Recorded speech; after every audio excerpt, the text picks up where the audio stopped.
The neon sign outside the diner flickered against the dark stretch of Route 66, casting broken red light across the cracked pavement.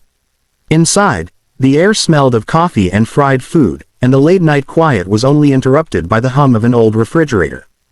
Jake sat alone in a booth, his leather jacket hanging on the back of the seat, helmet resting beside him.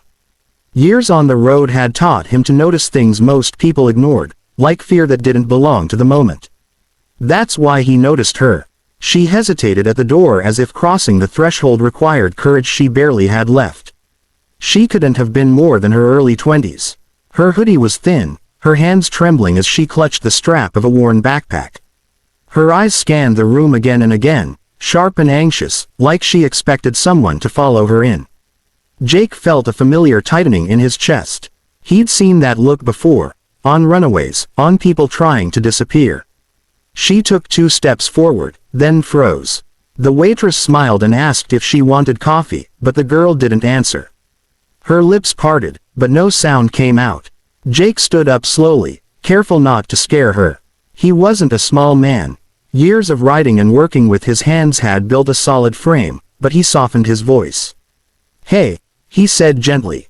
"You okay?" Her eyes met his for a split second, and in that instant he saw it clearly. Panic mixed with exhaustion, fear layered so deep it had become part of her breathing. "Who hurt you?" he asked quietly, not accusing, just honest. Her knees gave out. Everything happened at once. The waitress gasped. A chair scraped against the floor. Jake moved on instinct, crossing the space in 2 strides and catching her before she hit the tiles. She was lighter than he expected, her body limp in his arms, breathing shallow and uneven. "Call 911. He said firmly, kneeling with her. Someone fumbled for a phone. Jake shrugged out of his leather jacket and wrapped it around her shoulders. The jacket was worn, heavy, and smelled faintly of road dust and engine oil, but it was warm. He checked her pulse like he'd learned long ago, steady but weak. "It's okay," he murmured, though he didn't know if she could hear him. "You're safe right now." As sirens echoed faintly in the distance, she stirred.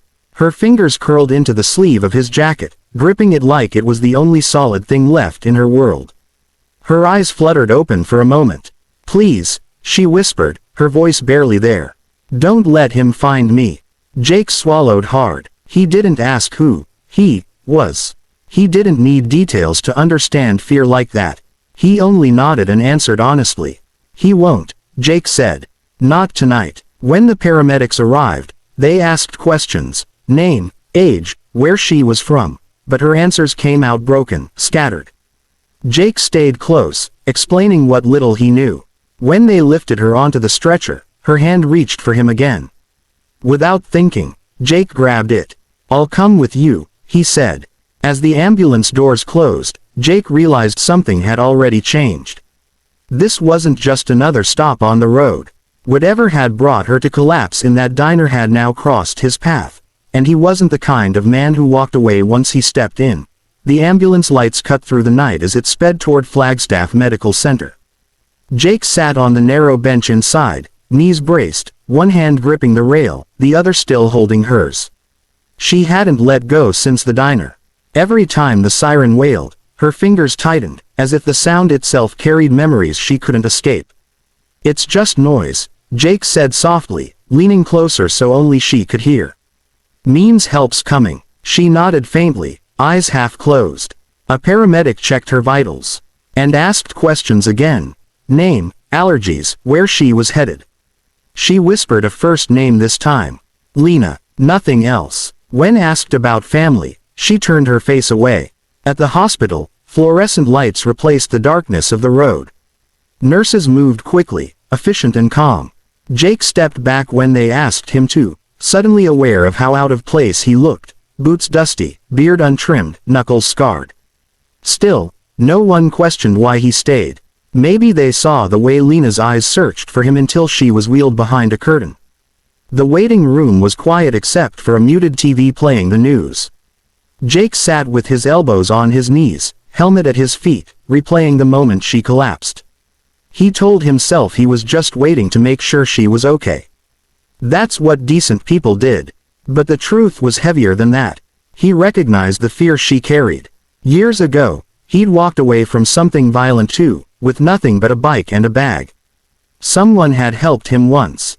He'd never forgotten. A doctor finally approached. "She's stable," she said.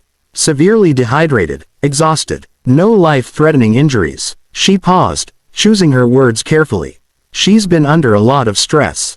Jake nodded. "Can I see her?" The doctor studied him, then gestured down the hall. Briefly, Lena lay in the bed with a thin blanket pulled up to her chest. Color had returned to her face, but her eyes were still guarded when she opened them. When she saw Jake, something in her shoulders relaxed. "You stayed," she said, almost surprised. "Yeah," he replied, pulling a chair closer. "Told you I would." Silence settled, not uncomfortable, just careful. Finally, she spoke. She didn't give details, only that she'd run, that she'd been scared to trust anyone, that every place felt temporary. Her words came slowly, like stepping on cracked ice. Jake listened. He didn't interrupt, didn't offer fixes. When she finished, she stared at her hands. "I don't know what I'm supposed to do now." Jake exhaled. This was the moment, the line between walking away and stepping in fully. He thought of the open road waiting outside, of the freedom he guarded fiercely.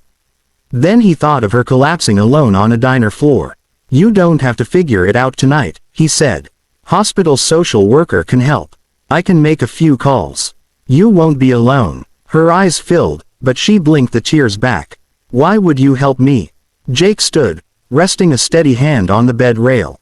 "Because someone once helped me," he said simply. "And because I asked who hurt you. That means I don't pretend it didn't matter." As he stepped out to let her rest, Jake knew the road ahead had changed shape. He didn't know where it would lead, but for the first time in a long while, staying felt more important than riding on. The morning sun filtered through the blinds, painting the hospital room in soft stripes of gold. Lena stirred, blinking against the brightness, her hand instinctively searching for the jacket Jake had left on the chair beside her bed. It smelled faintly of leather and diesel, but it carried a strange sense of safety. She hadn't felt safe in weeks, maybe months, but here, now, the tension in her shoulders eased ever so slightly. Jake arrived mid-morning, carrying 2 coffees in a brown paper bag, one steaming, the other still warm. He set them on the bedside table and offered her a small, lopsided smile.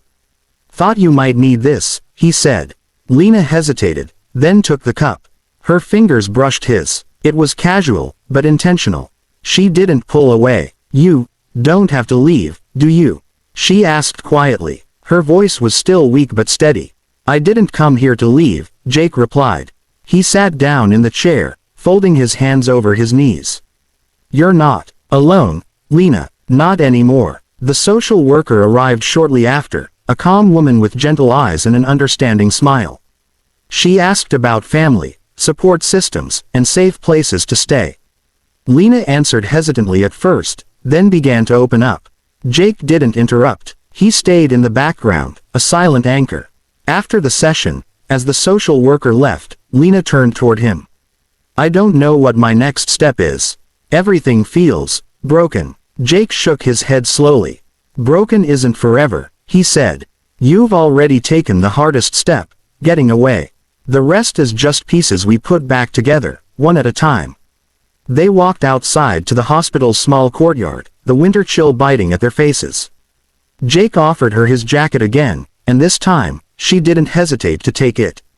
The weight of it was grounding, a physical promise that she had someone in her corner. For the first time in weeks, Lena allowed herself to breathe fully. The fear was still there, lurking at the edges, but she didn't feel cornered. Not with Jake nearby. His presence was calm, unyielding, but never overbearing. "Do you think I could start over?" she asked. Jake glanced at the horizon, where the red Arizona cliffs met the sky.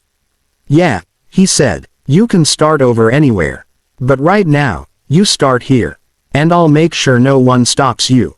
In that moment, Lena realized that help didn't always come from friends or family. Sometimes, it came from someone who didn't even know your story, but who chose to stay anyway. They returned to the hospital room, talking quietly, planning small steps: food, shelter, safety. Each decision was deliberate, a building block for her future. Jake didn't rush her. He never would. As the day ended, Lena looked out the window at the orange-pink sky. She felt something she hadn't felt in a long time, hope. And she knew, whatever had hurt her before, whatever shadows chased her, she wouldn't face them alone. Jake stood by the door, helmet in hand, a silent promise in his posture. He had made a choice that night in the diner, a choice that changed both their lives. And now, he was going to see it through. The road ahead wasn't clear, but it existed.